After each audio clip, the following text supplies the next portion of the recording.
Opponent 1, the saltwater crocodile. A male saltwater crocodile can grow 23 feet long and weigh 3,000 pounds. He's the largest reptile on the planet.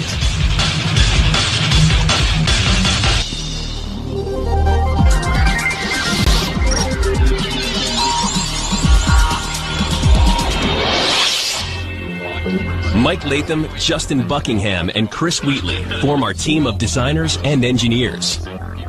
Before they build our biomechanical croc, they consult Adam, the crocodile expert. So does a crocodile bite in the same way as we would? I mean, does the lower jaw come up to meet the top?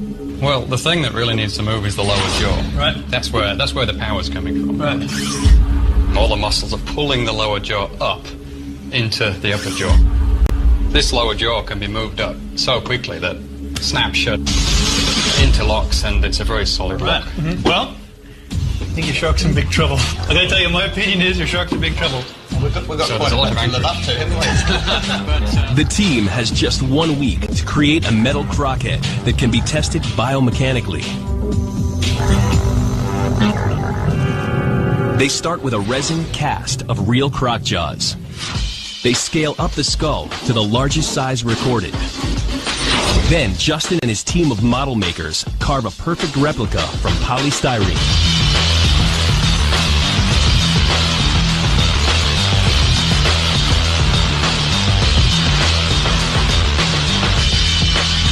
Chris, the designer, makes sure the jaws can move. Bolt it to the crocodile and weld it onto the end of it. At the foundry, the polystyrene jaws are packed in sand and replaced with molten aluminum.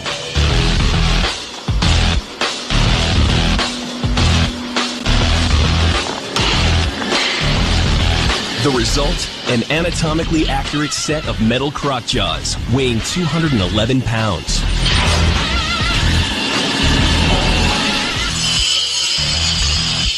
To bring this metal beast to life, the design team needs to know more about how the croc jaws work. I'll say it's going to be a beautiful thing. The croc has 66 teeth, designed like pegs for holding and crushing. It's a long, lean, biting machine. Ambush is the Salty's favorite tactic. It hunts fish, including sharks, in the water, or targets mud crabs, birds, and mammals along the shore. These don't actually look that sharp. Well, a crocodile has the advantage of having a huge amount of force behind it, so you really don't need sharp teeth. When that crocodile grabs onto the shark, and that's what it's got to do, the shark's not going to get away. There's a lot of force there, basically. Right. How much force? You have any idea? Well, we've measured it in a 15-foot saltwater crocodile, which is certainly not the biggest crocodile out there, and we got 3,900 pounds of force, which is nearly 2 tons. So if you imagine a 2-ton truck parking itself on your arm, that's the amount of force. Can your stuff handle that? Hey, we can measure. No problem. Scott Woodward from the State University of New York in Buffalo is our measuring expert. He'll calibrate the bite force of the jaws. The team's next challenge is to create realistic movement. That's Mike's job. It's doing what it should do. A gimbal mount will allow the head to rotate. We'll get this baby inside now and then we can really work on it, eh? They'll mount the head on a remote-controlled vehicle, a stripped-down excavator nicknamed RV2. Oh, it's not heavy at all. No, not at all. From the driver's seat, Mike the mechanic has a good view of the lab.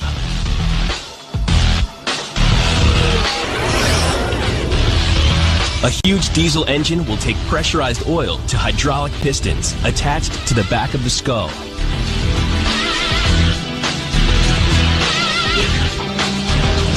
You're going to have to be careful, eh? Have we seen it go right up, though? That's what we haven't seen, which is what it has to do. Now for the finishing touches. Red glowing eyes. One of the last jobs we're doing is doing the eyebrow. I always thought they'd be pointing forwards, but no, they're out here. So just making sure we get the angle right. Looks pretty evil. Imagine that coming up through the murky water. At least we can scare the shark to death. Let's meet the croc.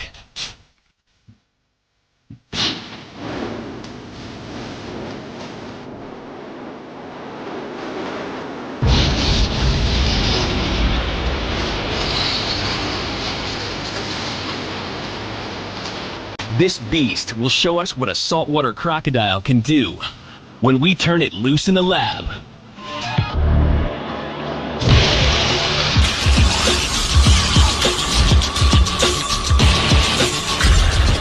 Here's your baby. What do you think? Is this going to test like a croc? That is certainly one hell of a beast. The signs really outdid themselves. It's pretty intimidating looking, but I don't know. let's go when it comes down to the fight. I still don't think you stand a chance. I think the white shark's got you beat. What you think is irrelevant. These are the facts. The fact is, this thing's big. Now the croc is complete. The team puts it through its paces. I think watermelon is our first go. All right. Watch my fingers, will you please? Yeah, no, go, mate. The watermelon is the size of an animal head, and as the salty's close relative, the Nile croc, demonstrates with a wildebeest, the head is a common target for crocs. Get a little nervous, Dave? I'm nervous. If I was a shark, I would be crying right now.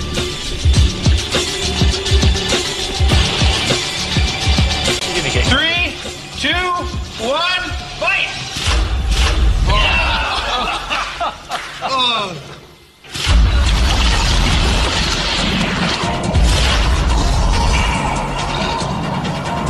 Good girl. Which one's the animal? Is it a girl or a boy croc? The red one is Definitely a Yeah, man. way back Good there. girl. We see these things get you a watermelon, but Now for a tougher test. I think coconuts. What do you think? Can I do the honors? I think you should do the honors. You know, I've always wanted to do this. I'm telling you what, it is a lot of fun. We'll put her in the back. You know, I think this is going to crack very easily. Watch your fingies. Why coconuts and watermelons? Because they simulate the density of animal flesh and bone. Okay. Okay, yeah. Come back. Right. Dan, you have to be at least impressed, okay? We ready, guys? Yeah, ready to go. All right, here we go. 3, 2, 1, bite it! Oh!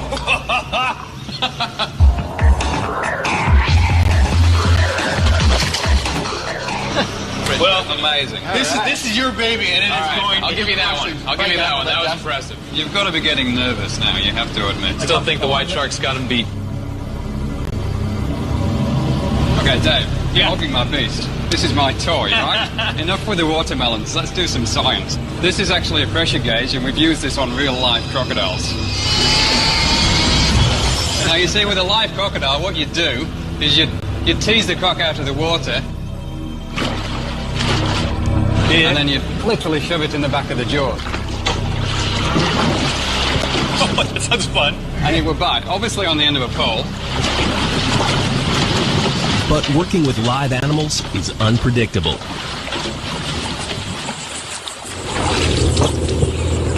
Oh no. Something broken. That's why we built the replica. It lets us get close and use precise measuring equipment. Let's go for it. Just Scott wants to measure the strength of the croc's bite. Want to go to the back teeth first? Well, why don't you do the front of the jaw first? Because that's going to be the first bite. The crocodile's actually going to grab onto the shark at the front.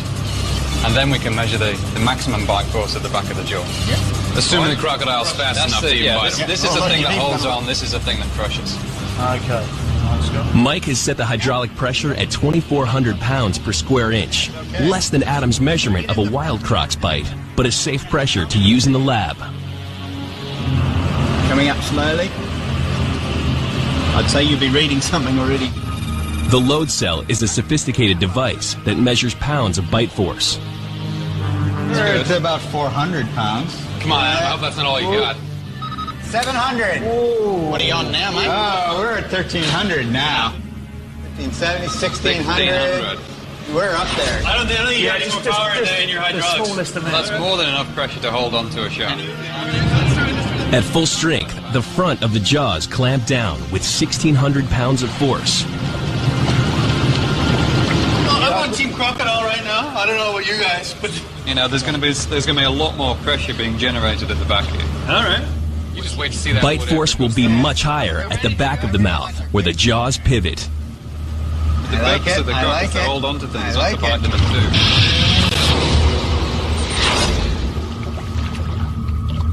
75, 150, 350, 950, 1,000 pounds, 1,500 pounds, 18, 2,000, 2,200. Yes, please.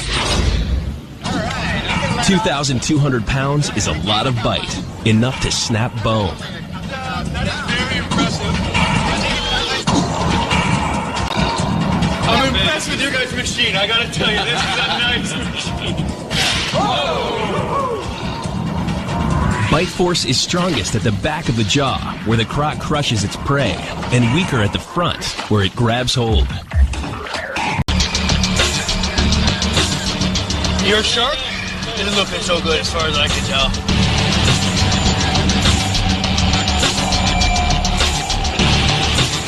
Although the crocodile has many strengths, it also has weaknesses the shark can exploit.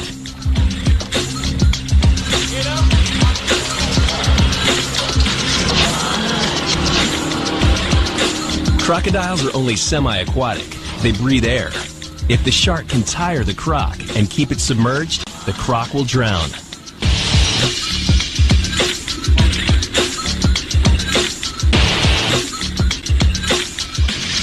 Another vulnerable point, they become passive when upside down.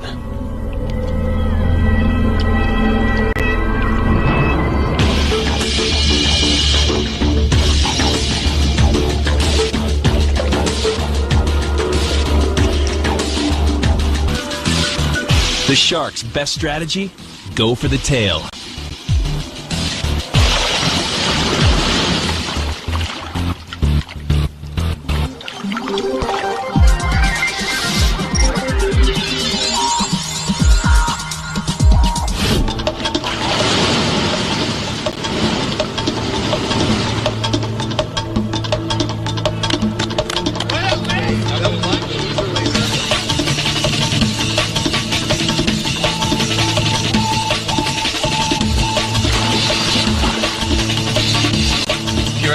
He's going to deal with that.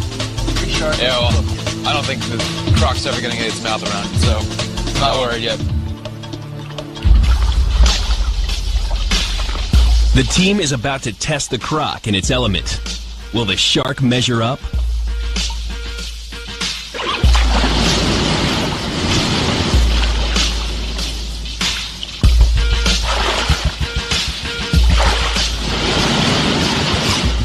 The saltwater crocodile and the great white shark are both quick and armor-plated.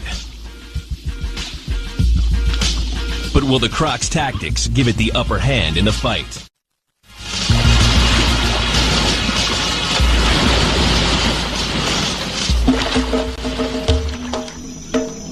Crocodiles use different techniques to kill prey, depending on its size. If it's small enough, they swallow it whole.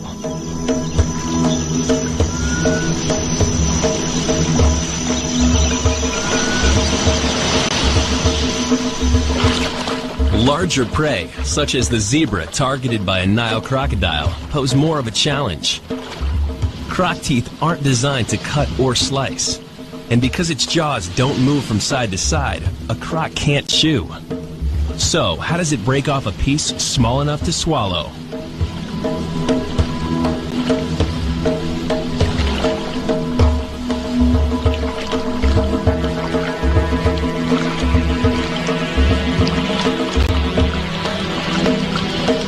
The team is about to find out using surrogate prey from a meat processing plant. But once it's in the water, what he should do in this case is shake the deer like this. It's quite a large prey item, but it's not too large for it. It can really thrash it backwards and forward.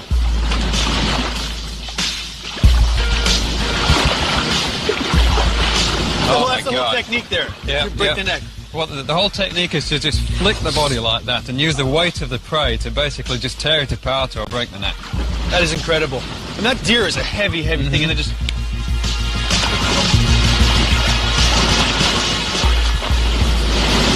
If he gets a hold of him and does that, If the your croc shark gets a hold your shark of the tail or fin of your shark, it's going to cause a lot of damage to it. So That was impressive, but he's going to have to move a little faster Well, than that for normally- my shark. So what damage did the croc inflict? That is power. Oh, well, you can see it snapped the animal's spine. Just twisted the back around. And I'm pretty sure that the neck was broken as well. Even though these guys have done a fantastic job in 2 weeks, crocodiles have had 240 million years of evolution to come up with a saltwater crocodile. When it actually grabs something and lifts it up, it doesn't shake it around like that, it just flicks it like that. Well, this is certainly some impressive damage. And if the prey is too big for the croc to flick, it has another weapon in its arsenal, the death roll. After locking its jaws, the croc twists its whole body. Rotating it 2 to 3 times a second, the croc rips off limbs or huge chunks of flesh.